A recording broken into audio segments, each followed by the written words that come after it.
Bismillahirrahmanirrahim. Assalamualaikum warahmatullahi wabarakatuh.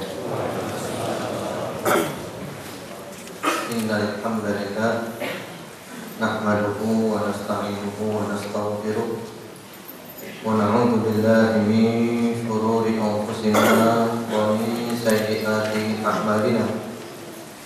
Man yahdihillahu fala mudilla lahu wa man yudlil fala hadiya lahu. Wa asyhadu an la ilaha illallah wahdahu la syarika lahu wa asyhadu anna Muhammadan 'abduhu wa rasuluh sallallahu alaihi wa ala alihi wa sallama tasliman katsiran amma ba'du. Allahumma inna nas'aluka ilman nafi'an wa na'udzubika min ilmin la yanfa'. Ma'asyiral muslimin, ikhwan wa akhwatillah rahimakumullah. Hari ini adalah hari Rabu tanggal 9 Rabiul Tsani 1434 Hijriah yang bertepatan dengan 20 Februari 2013. Insyaallah kita akan lanjutkan kajian kita dari kitab Hisnul Muslim beserta syarahnya, yaitu doa-doa, zikir-zikir menurut Al-Quran dan As-Sunnah. Kemudian untuk menambah faedah, karena kita sekarang masuk bacaan-bacaan sholat, zikir-zikir sholat, yaitu kita masih berada di doa istiftah. Maka ada baiknya untuk menambah faedah, sekalian saya tambahi lagi dengan beberapa hal yang berkaitan sifat sholat Nabi Muhammad sallallahu alaihi wa ala alihi wasallam, yang saya ambilkan dari kitab Al-Imam Al-Muhaddits Muhammad Nasiruddin Al-Albani rahimahullah ta'ala, yang berjudul Sifat Sholat Nabi. Perlu kami jelaskan bahwasanya kami bukan orang yang fanatik kepada ulama siapapun, karena ada yang menuduh bahwasanya kenapa kok selalu Syekh Al-Albani, kenapa kok selalu Ibnu Taimiyah dan yang lainnya. Maka sama sekali kami tidak fanatik dengan siapapun. Kami hanya fanatik dengan kebenaran. Siapapun yang membawa kebenaran sesuai dengan Al-Quran, As-Sunnah, pemahamannya salafus saleh, kami ambil. Demikian pula Syekh Muhammad Nasiruddin Al-Albani rahimahullah ta'ala, kita harus mengakui beliau banyak jasanya dalam ilmu hadis, terutama dalam menjelaskan sahih, dhaif, kemudian juga dalam mengumpulkan riwayat-riwayat. Kita harus jujur, dan ini diakui oleh dunia internasional. Jadi Islam itu bukan hanya di kota Malang saja, kita harus melihat dunia internasional. Dan kita juga harus insaf. Insaf itu harus sportif, objektif. Kebenaran dari siapapun sesuai dengan Al-Quran, As-Sunnah, pemahamannya salafus saleh, kita ambil. Tapi kalau tidak sesuai dari siapapun, ya kita tolak. Demikian pula Syekh Al-Albani. Kenapa kok selalu Syekh Al-Albani? Tidak selalu Syekh Al-Albani. Hanya kebetulan saja beliau memudahkan kita, sudah mengumpulkan, dihidangkan kepada kita, dan kita tinggal menikmatinya. Ya. Namun demikian Syekh Al-Albani juga manusia, rahimahullah ta'ala. Ada juga tergelincirnya, tidak ada orang sempurna, tidak ada salahnya, ada tergelincirnya. Kita harus mengakui itu. Namun ketergelinciran beliau, kekeliruan beliau dibanding kebaikan-kebaikan beliau, tidak ada apa-apanya. Ibaratnya air satu pulang kena najis satu tetes, apa yang terjadi? Najisnya hilang otomatis dengan sendirinya. Termasuk di dalam kitab Sifat Sholat Nabi Muhammad SAW yang ditulis oleh Syekh Muhammad Nasiruddin Al-Albani rahimahullah ta'ala. Ini banyak sekali kebaikan-kebaikannya, terutama dalam mengumpulkan riwayat. Namun demikian ada hal-hal yang juga oleh para ulama dikritisi. Ya, kita harus sportif. Termasuk Syekh Bakar bin Abdillah Abu Zaid rahimahullah taala punya kitab yang berjudul La Jadida fi Ahkamis Shalah. Tidak ada yang baru dalam hukum-hukum sholat. Di antara tujuan kitab itu adalah untuk mengkritisi beberapa permasalahan dari kitab sifat sholat Nabi. Jadi selama benar kita terima. Kalau ternyata salah kita kok enak kan? Jadi kita tidak fanatik dengan siapapun. Yang lalu kita telah membahas tentang zikir-zikir yang berkaitan dengan istiftah pembukaan sholat. Namun ada baiknya sekarang kita kembali lagi sedikit mundur tentang takbir ketika sholat, dan kita bertakbir mengucapkan Allahu Akbar. Allahu Akbar yang dikenal dengan takbiratul ihram. Sambil mengangkat tangan. Bagaimana mengangkat tangannya, seperti apa dan kapan waktunya? Ternyata semua ini ada riwayatnya. Yaitu wa kana sallallahu alaihi wasallam yarfa'u yadayhi taratan ma'at takbir. Dan bahwasanya Rasulullah sallallahu alaihi wasallam mengangkat kedua tangannya itu ada kalanya bersamaan dengan takbir, bersamaan dengan ucapan Allahu Akbar. Ini riwayatnya Imam Bukhari dan An-Nasa'i. Jadi berarti Rasulullah itu mengangkat tangannya bareng dengan ucapan takbir. Jadi Allahu Akbar. Wa taratan ba'da takbir, ada kalanya mengangkat tangannya setelah takbir, setelah ucapan Allahu Akbar. Ini riwayat Imam Al-Bukhari dan Abu Dawud. Jadi berarti ucapan takbir dulu, Allahu Akbar, nah, baru tangannya belakang. Wa taratan qablahu, ada kalanya beliau mengangkat kedua tangannya sebelum takbir, sebelum mengucapkan Allahu Akbar. Jadi tangan dulu, jadi gini dulu, baru Allahu Akbar. Jadi semuanya boleh dan semuanya ada riwayatnya. Yang ketiga tadi riwayatnya Bukhari dan Abu Dawud. Yang ke-1 dan kedua tadi, mohon maaf ya, Bukhari dan An-Nasa'i. Yang ketiga Bukhari dan Abu Dawud. Kemudian bagaimana posisi jari-jari tangan? Jari-jari tangan yang telah diceritakan oleh para sahabat tentang sifat sholatnya Nabi Muhammad SAW. Wa kana yarfa'uhuma mamdudatal asabi' la yufarriju bainahuma wa la yadhummuha, la yufarriju bainaha wa la yadhummuha. Bahwasanya Rasulullah SAW mengangkat kedua tangannya itu dalam keadaan jari-jarinya memanjang.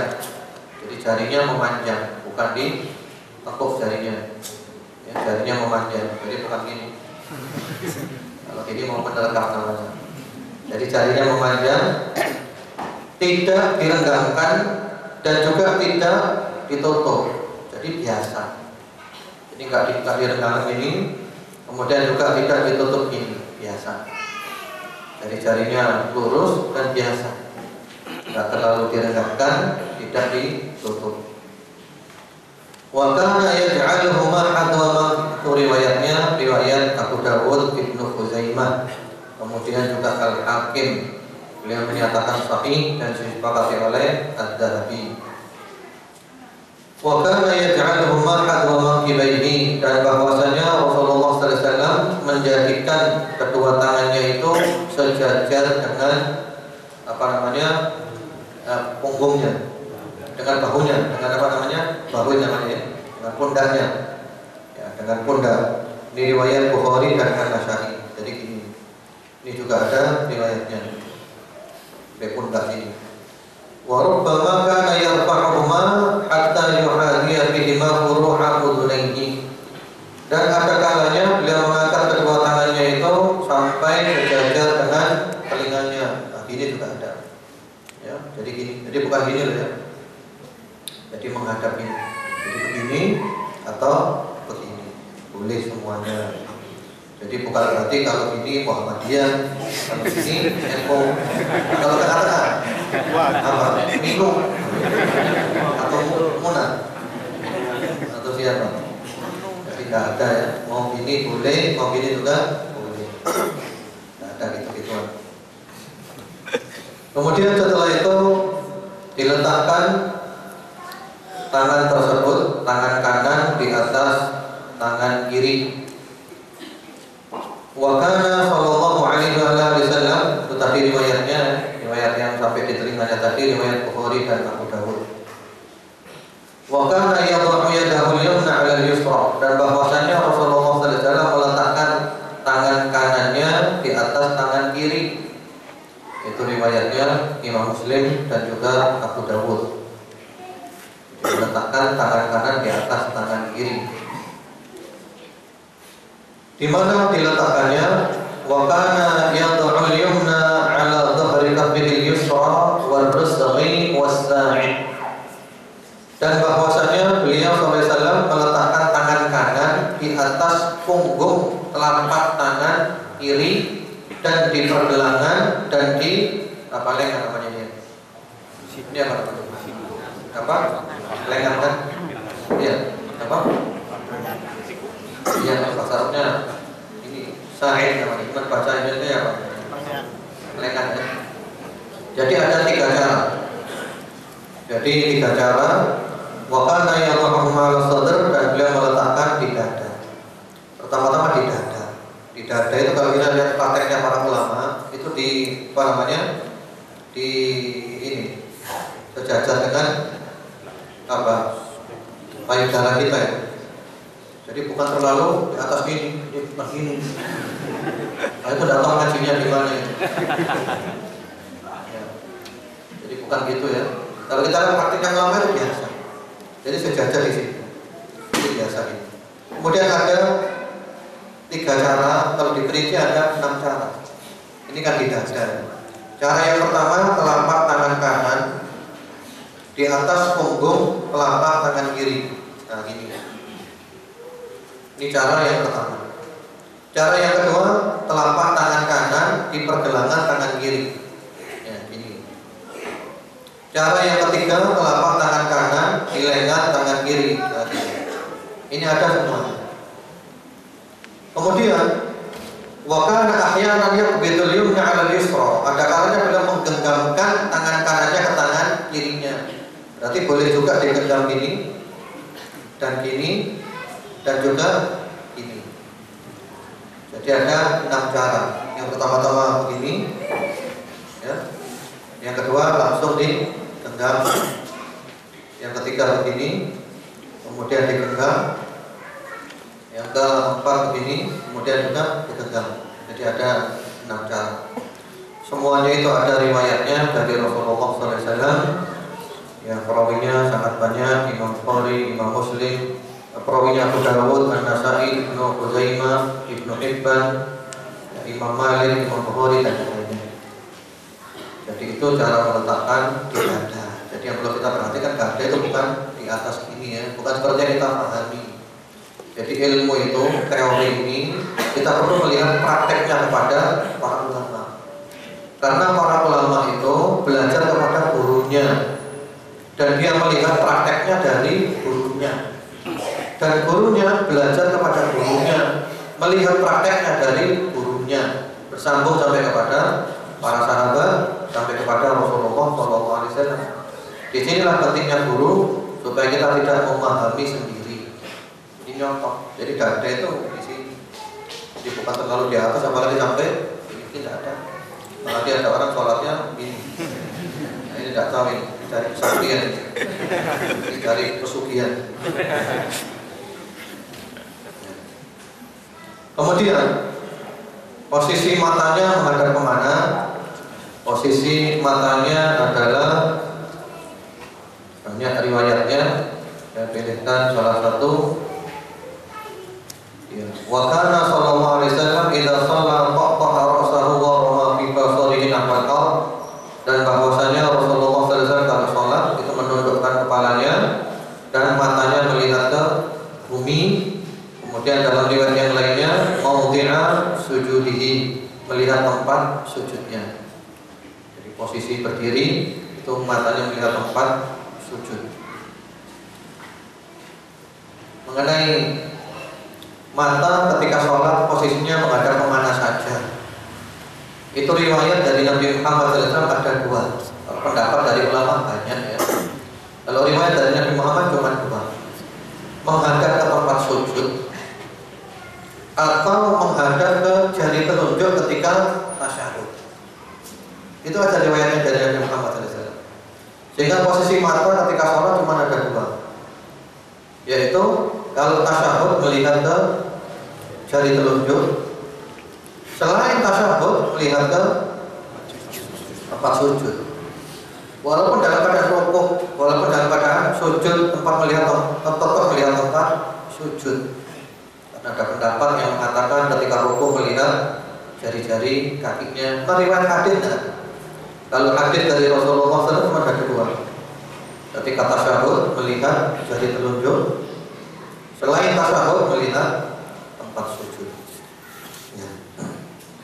Sekarang kita kembali lagi ke doa istiftah. Kita lanjutkan yang lalu. Kita lihat dulu dari kitab Hisnul Muslim. Nanti kita perluas dari kitab sifat salat Nabi Muhammad SAW untuk menambah faedah. Yaitu kita sekarang berada di doa yang nomor 30. Adapun doa istiftah urutannya yang nomor 4. Yaitu doanya berbunyi Allahumma Rabba Jibril wa Mikail wa Israfil Fatiras samawati wal ardh Alimal ghaibi wasyahadah Anta tahkumu baina ibadika fima kanu fihi yakhtalifun Ihdini lima ikhtalifa fihi minal haqqi bi'idhnik Innaka tahdi man tasha'u ila siratin mustaqim. Ya, hadis ini diriwayatkan oleh Imam Muslim rahimahullah taala melalui jalan Ibunda Aisyah radhiyallahu taala anha. Hadis yang sangat bagus. Dan ini di dalamnya ada doa-doa, dan sebelum doa dimulai dengan tawasul. Tawasul kepada Allah, memuji-muji Allah Subhanahu wa taala. Allahumma Rabba Jibril, ya Allah, wahai Rabbnya malaikat Jibril, wa Mikail, dan juga Rabbnya malaikat Mikail, wa Israfil, dan juga Rabbnya malaikat Israfil. Jadi kita bertawasul kepada Allah dengan menyebut tiga makhluk besarnya Allah Subhanahu wa taala. Ya Allah, Engkau adalah Tuhannya malaikat Jibril, Tuhannya malaikat Mikail, Tuhannya malaikat Israfil. Fatiras samawati wal ardh, pencipta langit dan bumi. Ya Allah, langit dan bumi semuanya adalah ciptaan. Berarti Allah Maha berkuasa. Alimal ghaibi wasyahadah, yang Maha mengetahui yang gaib dan yang terlihat nyata. Semua yang gaib ya, Allah tahu, yang nyata juga Allah tahu. Anta tahkumu baina ibadika fima kanu fihi yakhtalifun. Engkau yang menghakimi hamba-hambamu dalam semua hal yang mereka perselisihkan. Ya Allah, ini manusia banyak berselisih, dan Engkau lah nanti akan memutuskan perkara. Yang menghukumnya adalah Allah. Dan manusia banyak berselisih, nanti yang memutuskan perkaranya adalah Allah Subhanahu wa taala. Kemudian ihdini limakhtalifa fihi minal haqqi bi'idhnik. Berilah aku petunjuk dalam hal yang diperselisihkan agar aku mendapat kebenaran dengan seizinmu. Ya Allah, kalau ada masalah-masalah perselisihan, beda pendapat, khilafiyah, tunjukkan aku kepada yang hak. Tunjukkan aku kepada yang benar dengan seizin. Innaka tahdi man tasya'u ila siratin mustaqim. Sesungguhnya Engkau memberi petunjuk kepada siapa saja yang Kau kehendaki menuju jalan yang lurus. Nah, ini doa yang sangat bagus. Mari kita lihat lagi doa ini. Kenapa Allah Subhanahu wa taala bertawassul dengan mengatakan bahwa Allah itu Tuhannya malaikat Jibril, Mikail, dan Israfil? karena mereka ini adalah pemimpinnya para malaikat.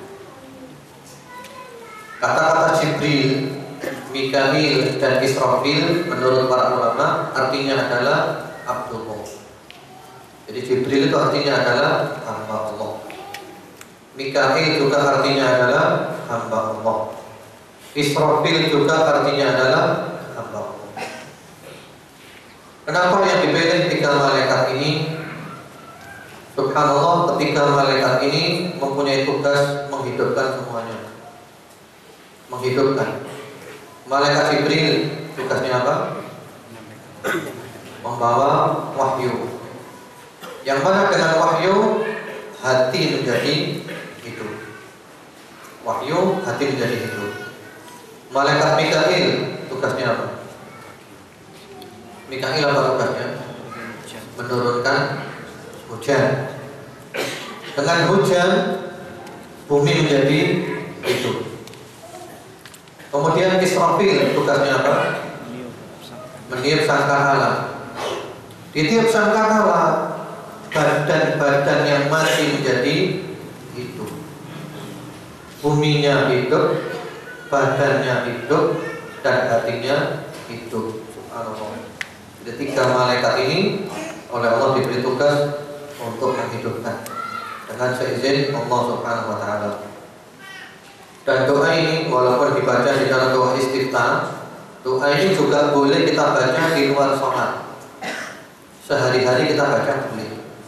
Terutama zaman sekarang ini, para ulama menganjurkan, termasuk Syekhul Islam Ibnu Taimiyah rahimahullah taala di dalam kitabnya Iqtidha' as-Siratal Mustaqim li mukhalafati ashabil jahim. Beliau menganjurkan supaya kita banyak baca doa ini. Kenapa kita banyak baca doa ini? Karena banyak perselisihan, banyak perbedaan pendapat. Ya. Jadi kita perlu selalu minta kepada Allah Subhanahu wa taala, ya Allah, tunjukkan mana yang hak ya Allah. Di antara beda pendapat ini, tunjukkan kami kepada yang hak, yang bisa memberi petunjuk hanya Engkau saja ya Allah. Jadi doa ini sangat bagus ya, dibaca di dalam doa istiftah atau juga dibaca di luar sholat juga boleh. Bagus sekali. Jadi itu doa istiftah. Kemudian berikutnya lagi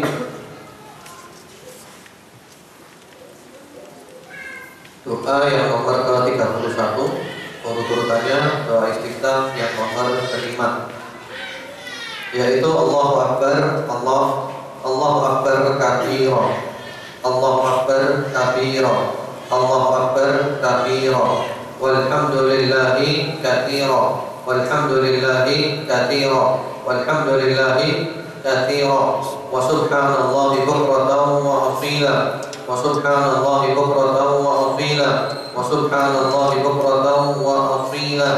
Di sini ada kata-kata tiga. Katanya ada kata-kata tiga. A'udzu billahi minasy syaithan min nafthihi wa nafthihi wa hamzihi. Ini doanya. Allahu Akbar kabira, Allah Maha Besar. Allahu Akbar kabira, Allah Maha Besar. Allahu Akbar kabira, Allah Maha Besar. Walhamdulillahi katsira. Segala puji bagi Allah yang sebanyak-banyaknya. Walhamdulillahi katsira. Segala puji bagi Allah yang sebanyak-banyaknya. Walhamdulillahi katsira. Segala puji bagi Allah yang sebanyak-banyaknya. Wa subhanallahi bukratan wa asila. Maha suci Allah setiap pagi dan sore. Di sini punya saya ada kata-kata dibaca juga 3 kali. Kemudian setelah itu disambung dengan A'udzu billahi minasy syaithan min nafthihi wa nafthihi wa hamzihi. Aku berlindung kepada Allah terhadap setan, dari tiupannya, dari bisikannya, dan dari godaannya. Ini juga doa istiftah. Kemudian ini kan diulang-ulang ya. Yang biasa kita baca kan pendek.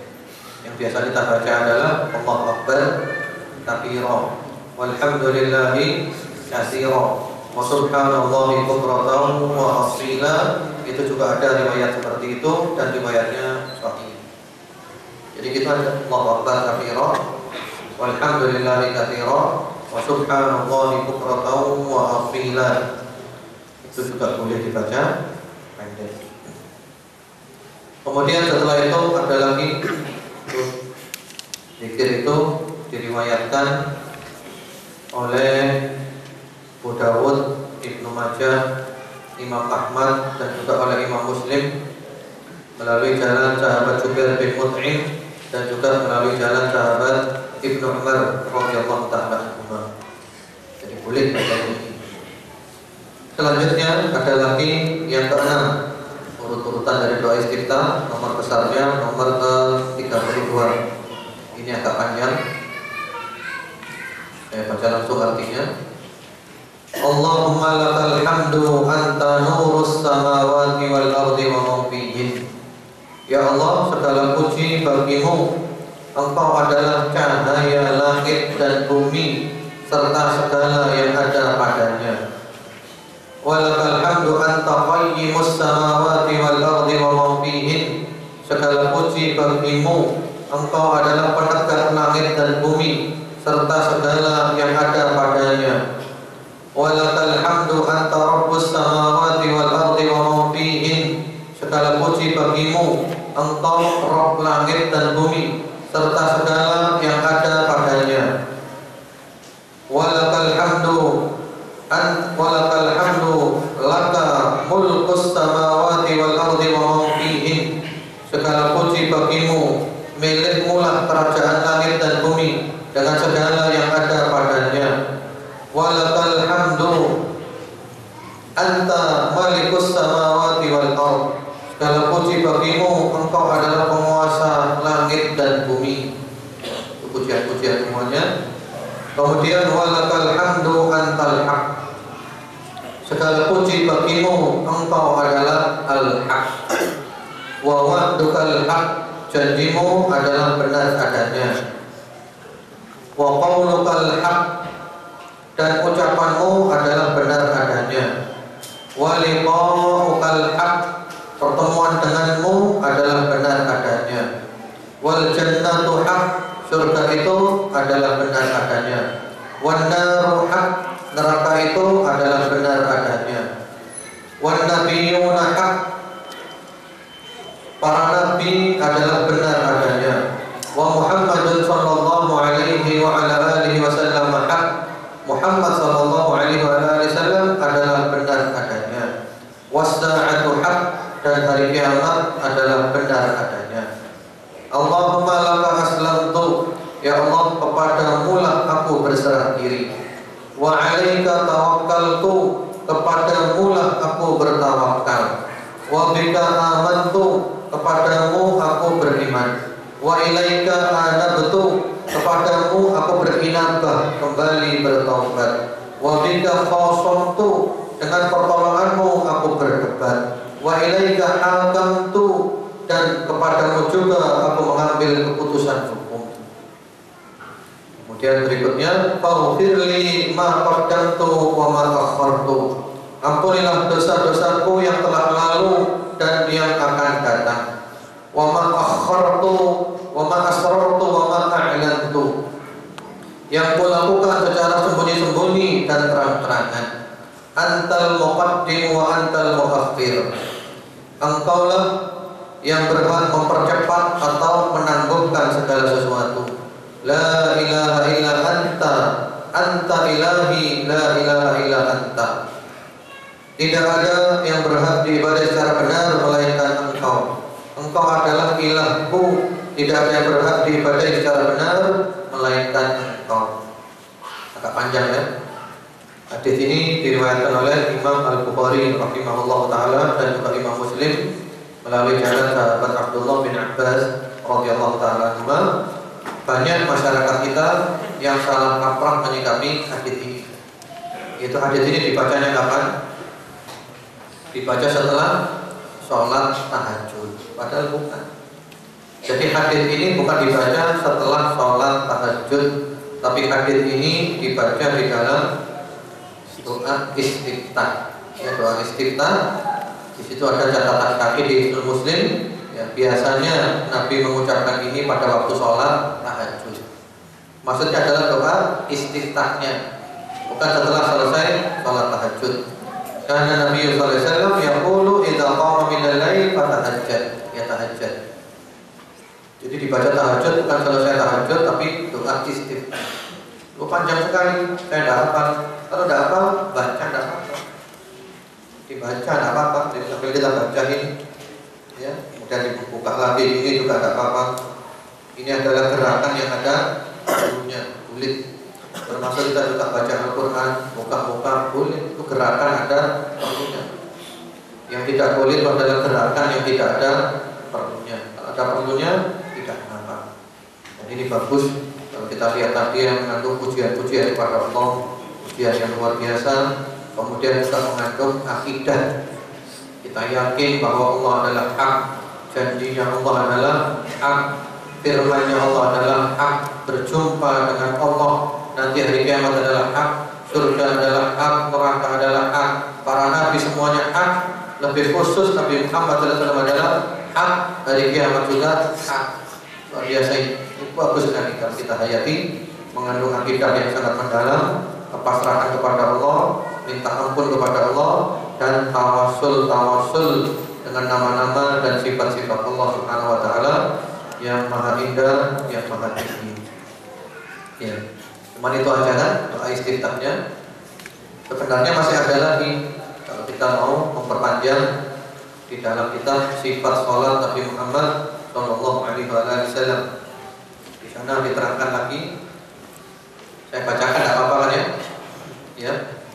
Sekedar supaya kita tahu bahwa doa istiftah itu jumlahnya sangat banyak. Dan yang paling bagus adalah kita membaca gantian. Kadang baca yang ini, kadang baca yang itu.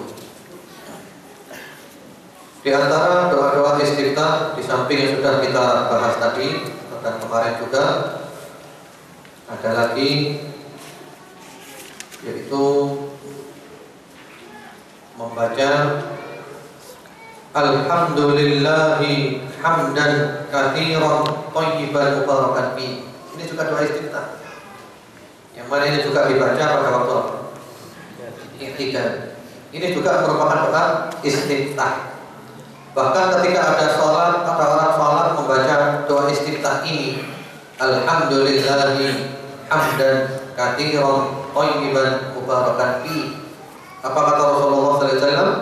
Laqad ra'aitu 12 malakan yabtadirunaha ayyuhum yarfa'uha. Sungguh aku melihat 12 malaikat ya berebut siapa yang lebih cepat untuk membawanya naik. Jadi aku melihat 12 malaikat berebut siapa di antara mereka yang paling cepat membawa kalimat ini naik. Subhanallah. Hadis ini diriwayatkan oleh Imam Muslim dan juga Abu Awanah. Kemudian ada pula di antara doa istiftah yaitu membaca takbir 10 kali. Allahu Akbar, Allahu Akbar, Allahu Akbar, Allahu Akbar 10 kali. Membaca Alhamdulillah 10 kali, Alhamdulillah, Alhamdulillah, Alhamdulillah 10 kali. Membaca tasbih Subhanallah, Subhanallah, Subhanallah 10 kali. Membaca tahlil La ilaha illallah, La ilaha illallah, La ilaha illallah 10 kali. Membaca istighfar Astagfirullah, Astagfirullah, Astagfirullah, Astagfirullah 10 kali. Kemudian membaca Allahumma ufirli wahdini warzuqni wa'afini 10 kali. Kemudian baca Allahumma inni a'udzubika minadh-dhayq yaumal hisab 10 kali. Ini biasa dibaca oleh Rasulullah pada waktu sholat malam. Termasuk juga Allahumma rabba Jibril yang tadi itu Al-Nawawi Syalbani di dalam sifat sholat Nabi itu Rasulullah biasa membacanya pada waktu sholat malam. Kemudian ada juga yang biasa beliau baca pada waktu sholat malam, membaca Allahu Akbar, Allahu Akbar, Allahu Akbar 3 kali. Kemudian Dzul Malakut wal Jabarut wal Kibriya wal Azimah. Ya. Jadi boleh dibaca itu semuanya. Kemudian ma'asyiral muslimin, ikhwan wa akhwati rahimakumullah, setelah selesai membaca doa istiftah, kita kan mau baca Al-Fatihah. Sebelum baca Al-Fatihah membaca ta'awudz dulu. Dan ta'awudz ini ada beberapa macam. Yang paling mudah yang biasa kita praktekkan adalah a'udzu billahi minasyaitonir rajim. Aku berlindung kepada Allah dari setan yang dirancang. Dan cukup ta'awudz ini sekali saja. Rakaat kedua tidak pakai ta'awudz lagi. Karena sholat adalah merupakan satu kesatuan.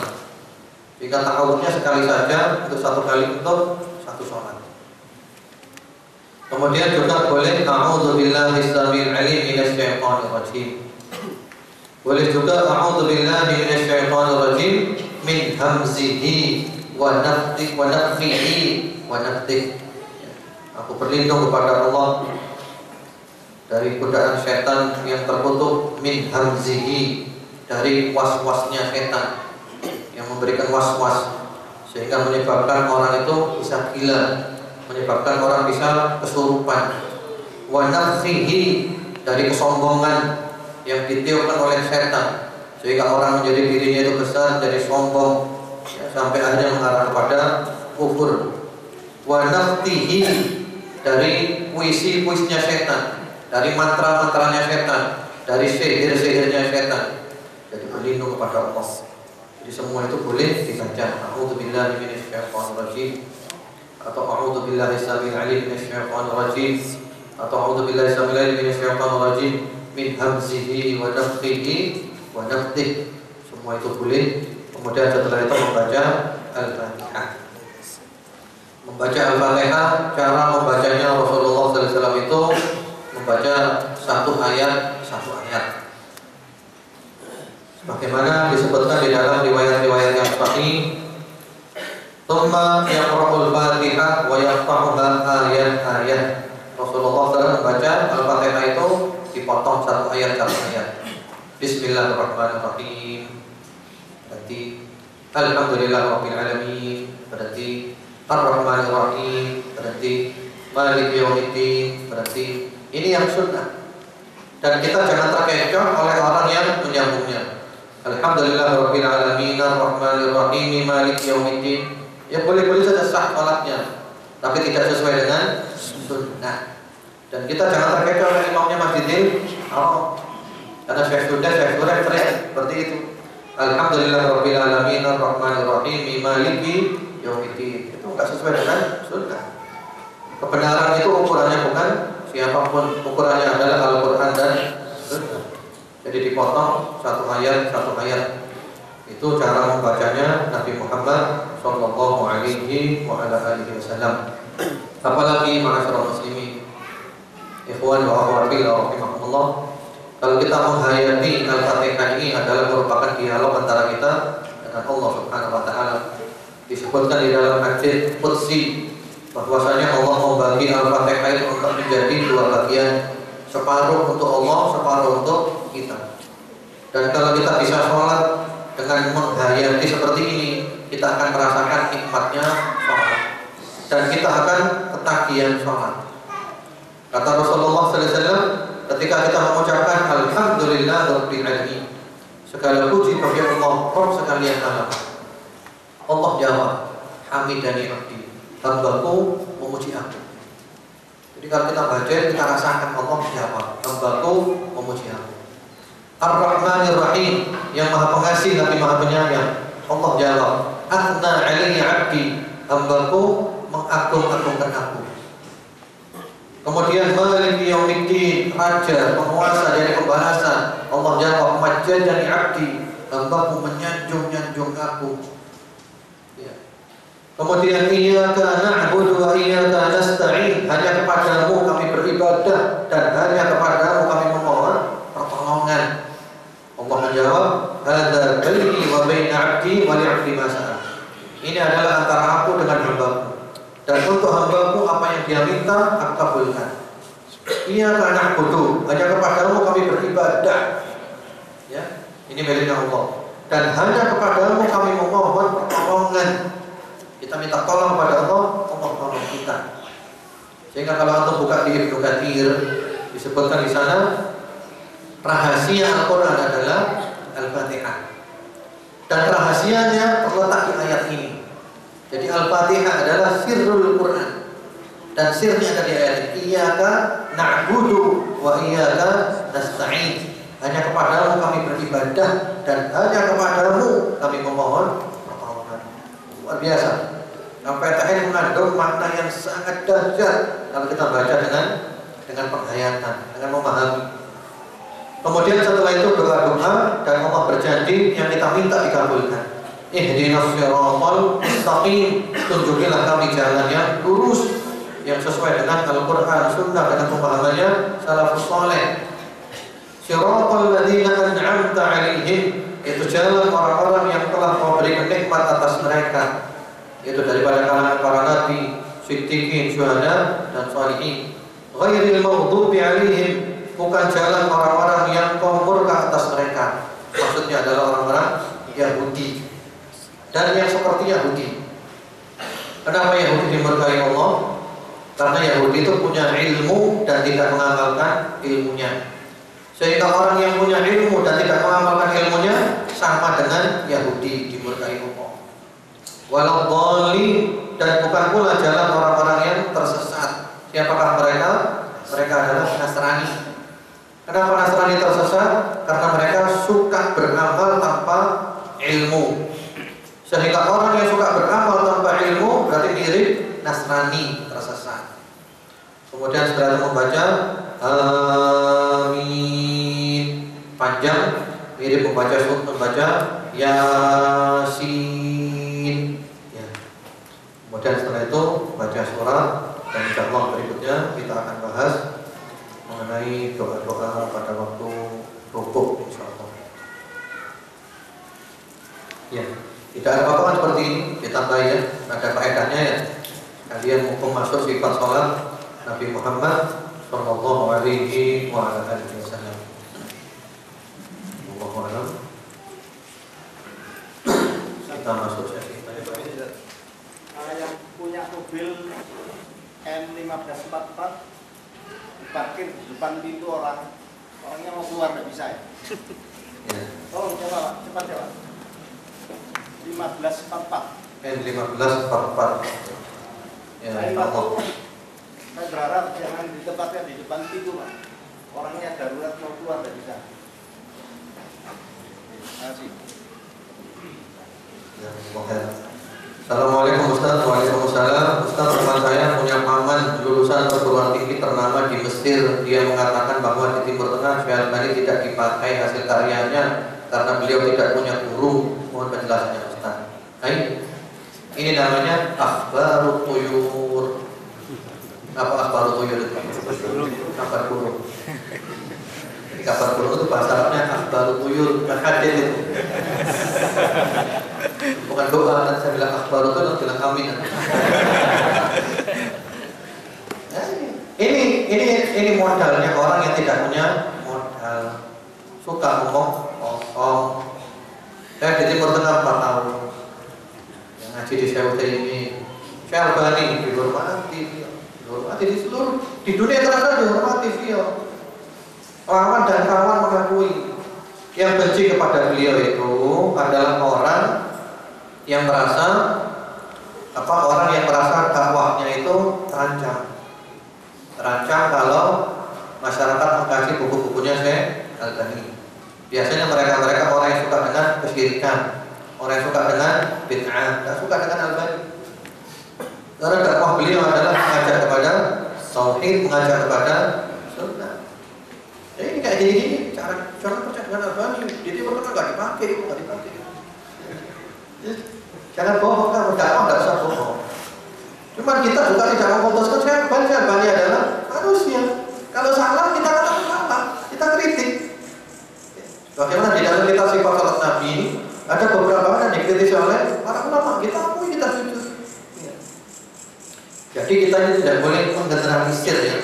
Jadi orang itu tidak mungkin benar 100% dan tidak mungkin salah 100%. Orang yang lebih banyak benarnya daripada salahnya itu adalah disebut sebagai orang alim. Kalau kita membahas tentang adul alim, batasan seseorang disebut sebagai orang yang alim. Batasannya apa? Para ulama menjelaskan, bukanlah orang yang alim itu yang tahu semua masalah, tidak ada yang tahu, bukan, tidak ada orang seperti itu. Yang dikatakan orang itu adalah orang alim, yaitu lebih banyak benarnya daripada salahnya. Benarnya banyak, salahnya sedikit. Dia adalah orang alim. Dan Syekh Albani kalau kita mau mengukur antara yang benar dan yang salah dari beliau, tidak sebanding. Kitab-kitab beliau memenuhi dunia maktabah, perpustakaan itu dipenuhi semuanya. Ya, memang ada salahnya, beliau manusia, ada salahnya, kita akui. Tapi itu cuma kalau dikatakan dari dipakai di Timur Tengah, dan memang ini cara-cara dakwah yang curang dalam dakwah. Dan masyarakat awam ya percaya aja. Bali itu nggak dipakai di Timur Tengah. Oh, semuanya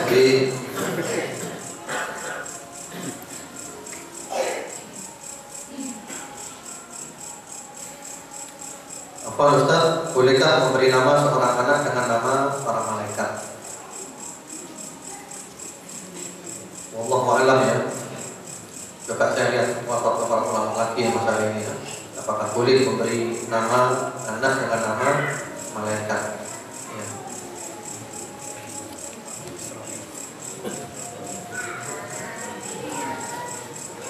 Apakah saat kita sholat, saat membaca Al-Quran setelah Fatihah karena tidak hafal juga membaca dengan artinya dulu bahasa Indonesia sekaligus sehingga dengan artinya kita bisa lebih khusyuk dan jazakallahu khairan. Kalau baca dalam hati tidak apa-apa. Jadi artinya kita baca di dalam hati. Alhamdulillah rabbil alamin. Segala puji bagi Allah Rabb sekalian alam. Allah jawab hambaku, kemudian tidak apa-apa dalam hati. Yang menambah kekhusyukan karena bagaimana mungkin kita bisa khusyuk kalau kita tidak paham yang kita ucapkan. Kalau sholat sunnah berjamaah, misalnya sholat tarawih, boleh tidak yang mengimami membaca atau memegang Al-Quran? Boleh, boleh ya. Karena sholat tarawih biasanya bacaannya itu panjang-panjang. Baca tidak apa-apa. Namun kalau sholat wajib usahakan jangan. Dicari aja yang hafalannya lebih banyak.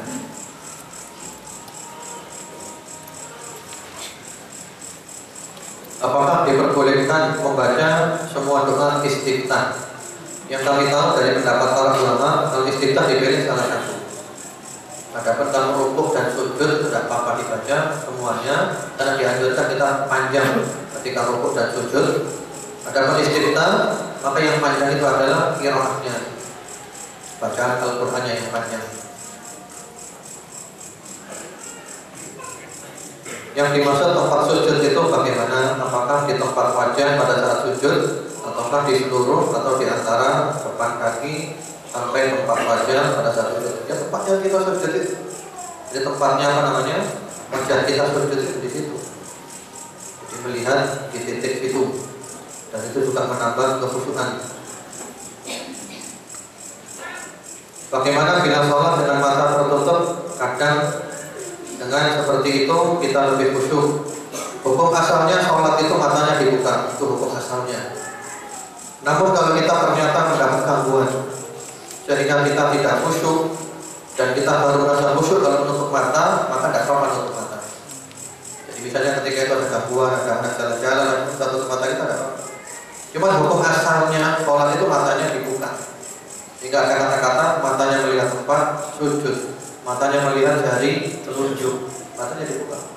Cuma kalau kita merasa terganggu oleh sesuatu, lalu kita tutup mata kita, tidak apa-apa. Apakah boleh mengulang-ulang salah satu ayat dalam Al-Fatihah? Kalau dalam sholat jangan. Kalau di luar sholat boleh-boleh saja. Boleh-boleh saja ya. Yang penting kita tidak meyakini ada khasiat tertentu. Ya kita baca satu ayat ulang-ulang menghayati boleh. Karena juga para salafus saleh bahkan Rasulullah SAW itu kadang baca satu ayat diulang-ulang semalam suntuk, kadang sekian puluh kali karena merasa tersentuh dengan ayat itu. Mana yang sahih atau rajih bismillah jahar atau sir? Semuanya ada riwayatnya. Jadi bismillah di dalam sholat dibaca jahar keras ada riwayatnya, dibaca sir ada riwayatnya. Namun hadis-hadis yang lebih kuat dibaca sir pelan, dibaca pelan ya.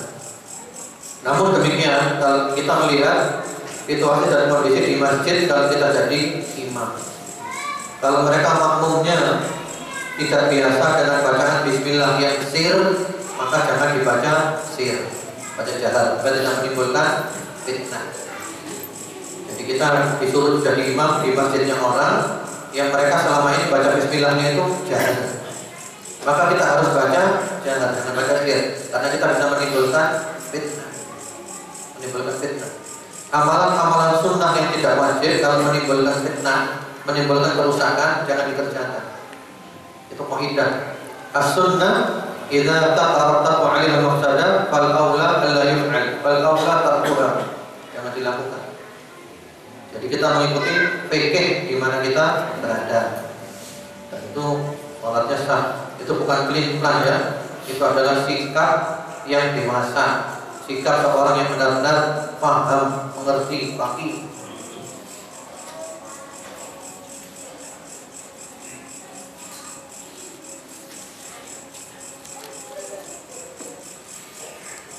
Posisi dahi yang mana dalam sujud yang benar mohon ditunjukkan.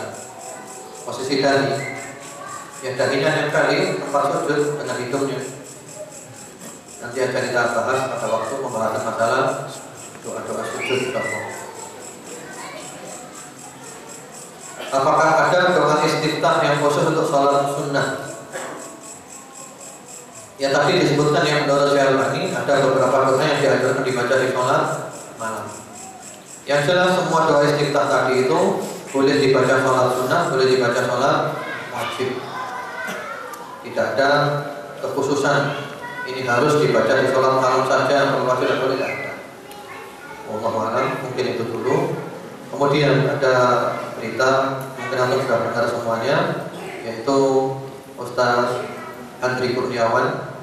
Beliau terkena musibah membimbing sama umroh, dan beliau terkena serangan penyempitan pembuluh darah di otak, dan sekarang berada di rumah sakit di Jeddah.